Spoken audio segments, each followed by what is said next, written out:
Alors du coup, t'es prête pour la suite? Mais oui, écoute, mais du coup, je me demandais comment t'as fait pour finalement définir ton mode d'emploi intérieur, parce que c'est bien beau, mais Parce qu'on est bien, c'est bien gentil, mais... on fait comment? Non, mais tu commences par quoi? Enfin, je sais pas. Après, je pense déjà, la chose, c'est qu'il est différent pour chacun. Déjà Donc, ça. il n'y a pas un truc sur mesure. Mhm. Et puis moi, ce qui m'a beaucoup aidé, c'est tous les messages que le corps nous donne. Oui. Parce qu'au final, c'est à travers ça que les messages sont véhiculés. Enfin, je sais pas, t'en penses quoi? Bah, moi, c'était vraiment ça. Et en fait, ce que j'ai trouvé difficile avec mon corps, c'est que, enfin, un jour, quelqu'un il m'a dit, t'as quel lien avec ton corps? Puis là, je me suis dit, très bonne question déjà. À quel moment on se demande cette question? Puis après, je me suis dit, mais en fait, voilà, je lui ai donné comme réponse, j'ai un lien incroyable avec mon corps, et en même temps, c'est aussi mon pire ennemi. Et là, il me disait, ah, c'est intéressant, pourquoi tu dis ça? Je dis, bah, en fait, mon corps, il réagit tellement fort que bah, c'est mon meilleur ami parce qu'il peut me donner tous les signaux, tous les messages, toutes les compréhensions de qui je suis. Puis en même temps, ça fait tellement mal, c'est tellement trop fort parfois que bah, je l'évite, je le fuis parce que bah, il me fâche, mon corps, de me donner des douleurs aussi grandes, des émotions aussi fortes. Donc finalement, oui, je pense que ça passe par écouter son corps, mais c'est pas évident. Ouais, puis c'est fou parce que Coralie, ton prénom, c'est quand même la relation au corps, c'est juste? C'est ça, le lien au corps et le lien au cœur. C'est fou Finalement, quand ils même. sont bien liés les deux, je crois, non? Vraiment, Qu'est-ce que t'en hein, penses? vraiment. Et puis aussi, des fois, ce qu'on oublie un peu, c'est qu'une douleur, elle n'est jamais là pour rien. Tu sais, des fois, tu dis, ah, j'ai mal au genou, tu vas te faire masser une fois, deux fois, ça passe pas. Et en fait, du moment où tu te poses et puis tu te dis, mais qu'est-ce que mon corps aimerait me véhiculer comme message? Il y a toujours une info derrière. Même si c'est peut-être un petit bobo, au final, qui a aucune signification, il y a toujours quelque chose à aller chercher. Mhm. Et puis, nouveau, c'est ce qu'on disait l'autre jour. D'un coup, je sais pas, un livre, il te dira le genou, c'est la direction. Après, tu vas te faire masser, elle te dit, mais le genou, c'est autre chose. Et puis, t'as pas vraiment il n'y a pas de fil rouge. C'est à chacun de savoir, ben voilà, j'ai mal là. Pourquoi j'ai mal ici? Cette douleur, elle revient à chaque fois ici, mais elle revient comment je me sens au fond de moi quand elle revient. Tu vois ce que je veux Oui, dire? oui, complètement. Des fois, il y a des événements récurrents qui se passent et puis qui sont accompagnés par une douleur. Et puis de mettre le point sur cet événement et de dire, ok, peut-être qu'il faut que je change ça pour que la douleur, elle disparaisse. C'est ça, c'est pour ça que j'aime bien parler du lien d'ami ou de meilleur ami avec le corps, parce que bah, quand on pose la question à son corps, c'est comme si on posait la question à son ami. Pourquoi tu souffres?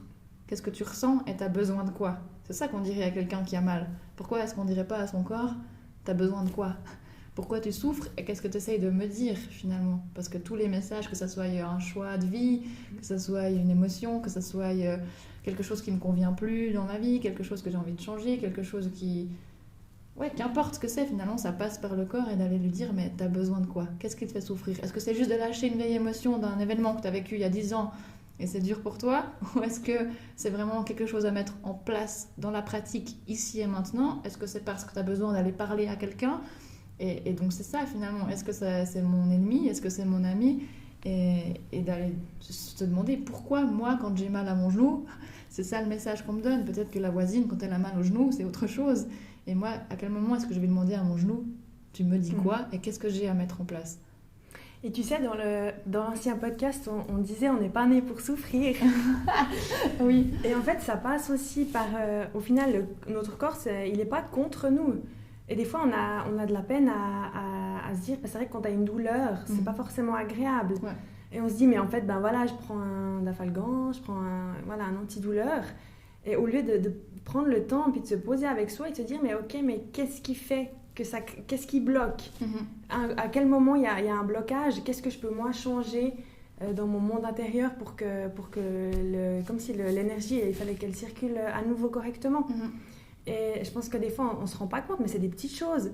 Ça peut être le rapport qu'on a de soi à soi, le rapport qu'on a de soi aux autres. C'est tellement de choses, tellement le corps, il parle, mais sans arrêt. Alors après, c'est clair, tu te fais mal, on a tous des fois des petits bobos, tu ne vas pas aller taper sur Google. Non mais bon, Pour chaque tu te coupes le doigt, tu ne vas pas forcément aller tout chercher. Mais je pense qu'il y a vraiment des mots qui sont importants à aller chercher, d'autant plus quand ces mots sont fréquents et sont récurrents. Oui, puis c'est aussi une opportunité.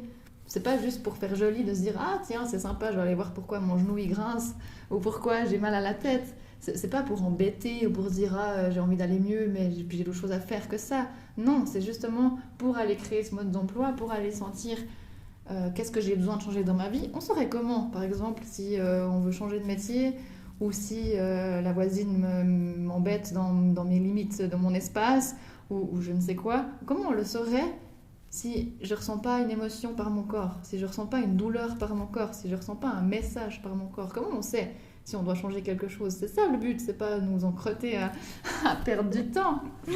C'est vraiment se dire, mais c'est une opportunité à saisir. C'est pour ça que ça vaut la peine d'aller chercher quelque chose. C'est justement pour améliorer sa qualité de vie. Oui, et tu sais, j'ai l'impression que des fois, on fait tout ça, hein, mais c'est comme si tu as une plaie et puis tu mets juste un pansement dessus. Oui. Et puis tu soignes pas dessous, tu mets pas de crème voilà, qui désinfecte, machin. Tu fous le pansement dessus puis tu dis tout va bien, ça ira mieux. Non mais tu vois, ciao, bisous, ciao, c'est bonne. bon. Et des fois, voilà, ça se peut que disons, t'as mal au genou, tu fous le pansement dessus, tu prends un antidouleur, t'as plus mal pendant 3 jours, mais après ça revient tellement plus fort où ça se transporte ailleurs. Oui. Et t'as mal ailleurs, et puis en fait, parce que du moment où l'émotion, elle doit être traitée, c'est comme la blessure sous le pansement, elle doit être guérie. Exactement, et du coup, sinon on saisit pas l'opportunité, et comme tu dis, on reporte le problème soit dans notre vie à l'extérieur, soit dans notre corps à une autre douleur, une autre intensité ou autre chose qui se déclenche. Après, je pense que c'est pas évident d'aller se confronter à la cicatrice. J'imagine ce que tu dis avant, on arrache le pansement, déjà ça fait mal quand on arrache le pansement, puis après on doit regarder la cicatrice. Dire, ok, je regarde ma douleur en face. Et ça, c'est pas évident, l'être humain il aime bien éviter ce moment-là. Donc ça demande déjà de prendre le temps de le faire, parce que quand on est dans notre quotidien, qu'on fait 1000 choses à la fois, à quel moment on se dit tiens, je vais aller regarder la cicatrice et de s'y confronter. Et je sais pas si toi tu as une manière de faire ou un tips qui t'aide à aller finalement se confronter à cette douleur qui est pas agréable à traverser. Je dirais simplement de se demander à soi pourquoi, je sais pas, tu peux demander à ton genou, tu mets la main, ça peut paraître un peu nul, mais tu mets la main dessus et puis tu lui demandes ce dont il a besoin et puis qu'est-ce que toi tu pourrais faire pour que la douleur s'en aille. Alors après, il y a peut-être des images qui peuvent te venir, des mots qui viennent, ou alors peut-être que tu sais que voilà, chaque fois que tu as mal au genou, c'est quand tu es stressé pour quelque chose, ou c'est quand tu angoisses, ou quand il y a quelque chose qui te déplaît, ou tu sais que c'est parce que tu mets pas forcément tes limites. Du coup, quand tu mets pas tes limites, tu as une douleur qui vient. C'est un petit peu au fil, je dirais, des douleurs que tu arrives plus ou moins à identifier qu'est-ce qui est quoi. Et puis, si tu les mets bout à bout, finalement, tu peux créer comme un mode d'emploi. Tu sais, à chaque fois que tu as une douleur, tu dis « Ok, j'ai mal au genou, qu'est-ce que ça veut dire ?» Tu écris ton truc. Puis au fur et à mesure, tu as comme une marche à suivre qui se crée, mais de nouveau, une marche à suivre qui est propre à soi. Parce que si je te donne ma marche à suivre, je suis pas sûre que tu comprennes. Pas avancer très loin, tu vois ni très vite. Ouais, c'est ça. Puis je parlais aussi avant du lien du cœur et du corps qui sont assez similaires. C'est dans cette idée-là, tu demandes à ton genou, mais ça va pas être écrit dans le ciel. Donc finalement, c'est dans le cœur que je vais ressentir. Ok, là, dans le cœur, quand je demande à mon genou, ça me met un stress. C'est quand ce stress, je l'ai ressenti quand ? À quel moment ? Ah tiens, ça me fait penser à un stress que j'ai connu à l'école. Ah waouh, ok, il y a peut-être un truc à aller rechercher, peut-être une vieille émotion que j'ai ressentie à ce moment-là, ou tout simplement c'est un stress que je suis en train de vivre ici et maintenant. Ou peut-être que je peux faire un lien entre les deux. Ce stress que j'ai ressenti à l'école, c'est le même stress que je ressens au travail. Ah, peut-être il y a quelque chose que je réitère, que je continue à me comporter d'une certaine façon, et donc c'est d'aller entendre ce que notre cœur murmure et pour notre corps. Après, c'est aussi un lien de confiance à rétablir petit à petit. J'aime bien donner l'image, c'est comme quand on demande à un enfant comment il va ou comment a été sa journée à l'école. Si on lui demande une fois et après plus jamais pendant des mois, et hop, on lui redemande, il va pas nous répondre tout de suite. C'est la même chose avec notre corps. Si on l'a laissé tomber pendant des plombes, il va pas tout à coup se dire « Tiens, je vais lui raconter tout ce que j'ai à lui raconter ».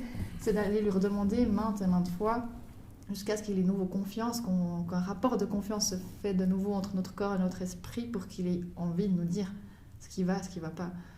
Et je sais pas ce que tu en penses, mais je trouve que des fois, c'est quand même aussi compliqué à s'écouter. Et puis surtout, on n'a pas forcément l'habitude de se poser 30 secondes et se demander pourquoi j'ai mal.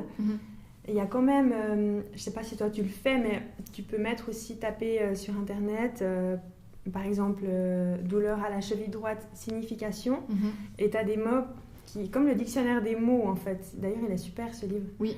Et puis tu peux peut-être, voilà, simplement il y aura quelques mots qui vont sortir et il y en a un qui va te faire tilt. Parce que des fois, c'est vrai que sans aide, t'es comme ça là chez toi en mode ok, j'ai mal où, vous êtes marrant, mais Je tu fais vois, quoi de ça? ça fait quoi?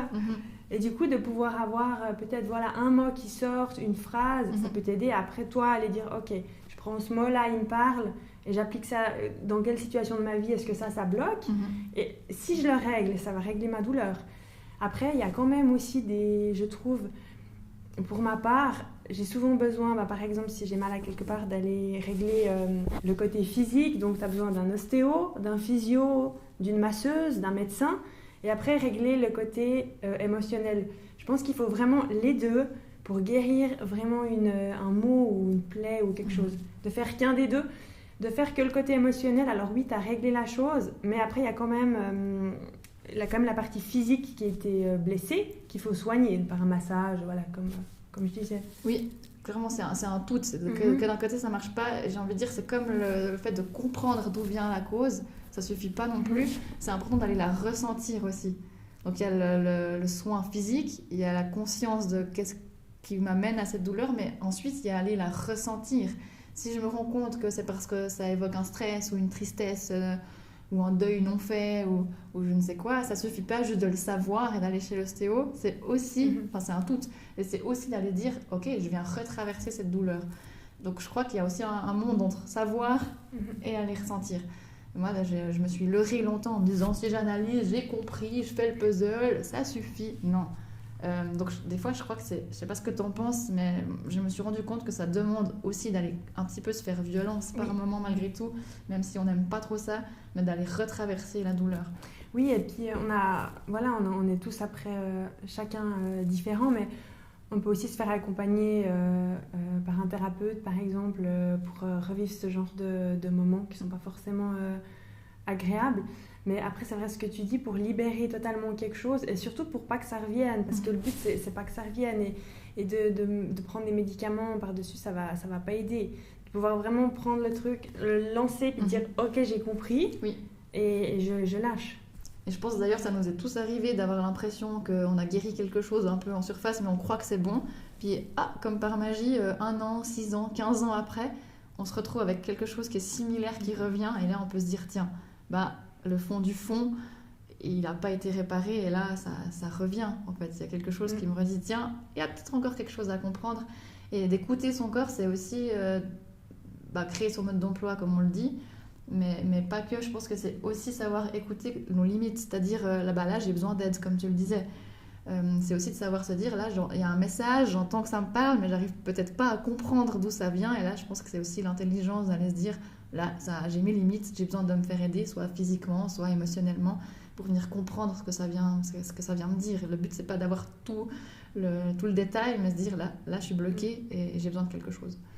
Et je pense que là, ça peut être un petit peu moins drôle, mais au final, je sais pas moi, quand on a un accident ou une grosse chute, c'est pas non plus pour rien.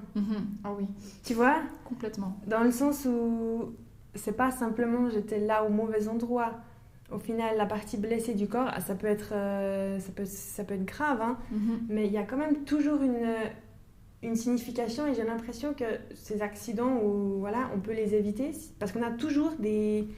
Moi, la première, j'écoutais pas, hein, des petits signaux d'alarme et tu te dis non, mais c'est bon, je gère, pas besoin. Et au final, ça s'accumule et un jour, tu fonces dans le mur. Complètement. Et puis tu te dis même pas, à ce moment-là, tu te dis oui, mais il y a eu combien d'alarmes avant et j'ai pas voulu les écouter parce que j'ai pas le temps, parce que si je ralentis, après je peux pas faire ça. C'est toujours ce truc de trop occupé. Oui. Ouais, de laisser l'espace pour entendre ça aussi. Puis j'aime bien ce que tu dis là, ça permet aussi de se rendre compte, il y a écouter son corps, mais comme on le dit aussi, c'est complexe d'aller comprendre comment mon corps il parle de l'intérieur. Il y a d'autres moyens pour aller comprendre ça aussi, c'est d'aller chercher un petit peu à l'extérieur, comme tu dis là. On va peut-être un tout petit peu aller analyser, j'ai eu quelle sorte d'accident, ça implique quel genre de personne. Donc pour s'aider parfois à aller comprendre ce qu'il y a dedans, c'est aussi s'appuyer sur le monde extérieur. Et puis ça, je crois que c'est peut-être un sujet qu'on peut évoquer. Je sais pas ce que tu en penses, mais ça me paraît hyper intéressant. Ouais, oui, vraiment. Et puis, je voulais encore dire quelque chose par rapport à ça. Oui. Je sais pas ce que tu en penses, mais les maladies, le mal a dit, c'est aussi valable. Hein? Oui, c'est ça, finalement, c'est ça que ça veut dire. C'est pourquoi j'ai mal, pourquoi il y a quelque chose qui bloque. Donc ça vient me parler. Le corps parle pour nous, en fait. Hein. Donc finalement, faisons-lui confiance. Je crois que c'est un peu le trésor du mode d'emploi, c'est celui qui détient le mode d'emploi. La clé. La clé. Trop bien, du coup, la semaine pro, changer son monde intérieur pour changer son monde extérieur, ça te parle? C'est parfait, comme ça on pourrait s'aider un petit peu de comment s'appuyer des choses extérieures pour un petit peu mieux comprendre ce qui se passe à l'intérieur, ça me semble pas mal. Hein. Trop bien. Trop bien, bah à la semaine prochaine, trop cool.